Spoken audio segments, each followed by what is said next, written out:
That record rainfall that we saw over the last few days has flooded hundreds of homes across Billings, like this one, which means restoration companies like Newman Restoration and Cleaning are busy.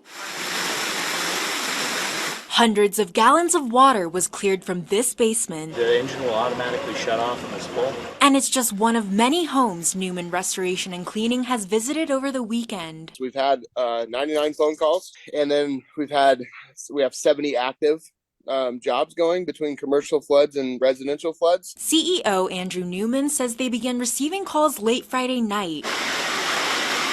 And then they just didn't stop. In the 8 years that I've been in the industry, by far the worst flooding caused by a rainstorm that I've been involved with. His team is working 15-hour days to keep up with the demand. Andrew says it's a reminder of what happened last summer in Red Lodge. I'm going to be honest, like in 24 hours, we took on twice as many calls, twice as many jobs as Red Lodge. The same sentiment is shared by Levi Gray, the repairs department manager at Alpha Omega Disaster Restoration. Red Lodge was devastating, but I mean, there was a large amount of calls for that, but this event totally makes that pale in comparison. And Alpha Omega has been working on this building at the City College since Thursday.